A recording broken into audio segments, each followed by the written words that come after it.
We start the film with a nice opening credits sequence with the film's main score playing underneath.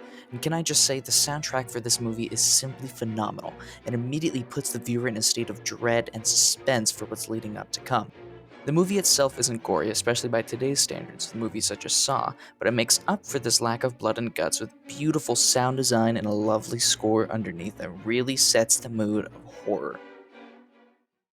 The opening scene is of Marion and her lover Sam in bed together kissing, but Marion reluctantly gets out of bed because she has to leave for work. We learn that Sam is in debt to his ex-wife, among other things, and needs money so he and Marion can finally get married. Marion leaves for work and we meet her coworker, who was just recently married. We also meet Marion's boss, who walks in with a rich fella in a cowboy hat named Mr. Cassidy. Mr. Cassidy's daughter is getting married and he is buying property for her. He does this in cash, which panics Marion's boss, who tells her to take it immediately to the bank so they don't lose it. Marion takes the money, but doesn't take it to the bank. Instead, she pockets the money and leaves town to live out her life with Sam. Now flash forward through the movie just a couple minutes, and Marion pulls into a motel to spend the night. There, she meets Norman Bates. Norman is a kind-hearted but awkward man, and from his interactions with Marion, it's easy to tell he was a sheltered child and is awkward around women specifically. When Marion checks into the motel, she lies about her name and address in the check-in book, and Norman takes her to cabin 1, which is adjacent to his office. Norman offers to eat dinner with Marion, but just a few moments later, we hear shouting coming from Norman's house. I suppose, in the cheap erotic fashion of young men with cheap erotic minds. Mother, please. Mrs. Bates, Norman's mother, tells Norman off for inviting Marion to supper, as she believes that Marion, along with all other women, would try to seduce Norman and take him away from her, further solidifying Norman's sheltered nature. Against his mother's wishes, Norman brings food to Marion but doesn't eat with her. Here he states that most of his time is spent taxiderming animals and caring for his mother. Well, a boy's best friend is his mother. Marion suggests to put Norman's mother in a retirement home, but Norman takes offense to this idea, stating that it's more of a madhouse than institution. After dinner, Norman leaves to check up on his mother, and Marion takes a shower before bed. However, a faint figure looms behind the shower curtain, as Norman's mother waits behind with a knife. Thus begins one of the most infamous scenes in horror history.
Marion dies in the Bates Motel shower, just 15 miles shy from being with her beloved Sam and getting that happily ever after she always dreamed of. Marion never married, unlike her counterpart in the workplace and Mr. Cassidy's daughter, and she never will. Norman rushes from his house in a state of panic and sees what his mother has done. Quickly, he gathers himself up and cleans up the bloody crime scene and dumps Marion, along with her car and possessions, into a nearby swamp.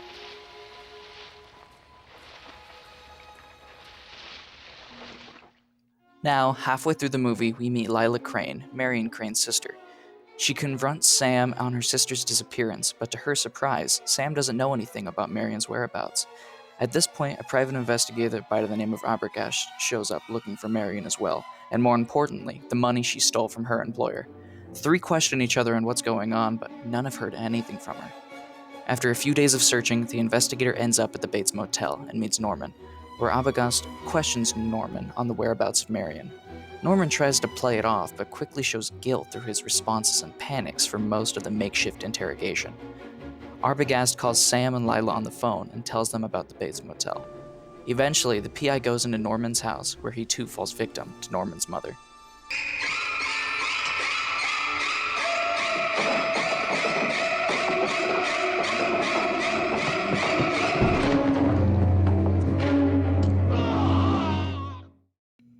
After not hearing back from the PI, Sam and Lila decide to talk to the sheriff of the town to get more information about the Bates Motel.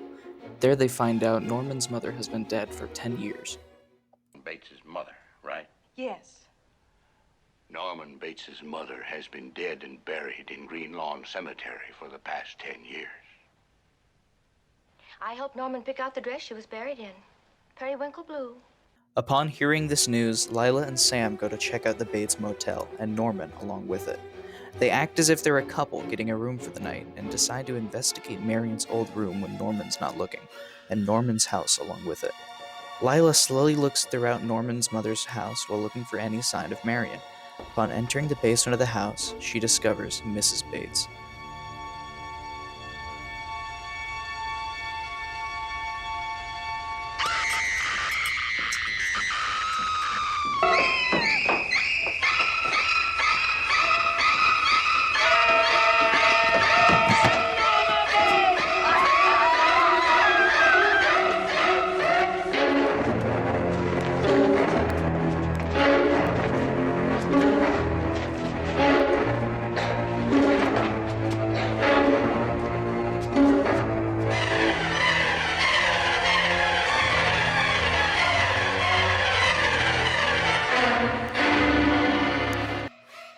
This leads to what I feel is one of the main drawbacks of the film. A doctor of the psychiatric ward carefully explains what's going on with Norman in a drawn-out scene full of exposition that isn't really needed. But to be fair to Hitchcock, this is one of the first films to have a twist such as this, and he wanted to make sure the audience understood what was going on. And that's it for Alfred Hitchcock's masterpiece of horror, Psycho. I give the movie a solid 9 out of 10, and it has secured its place as a must-see for horror or classic movie fans alike.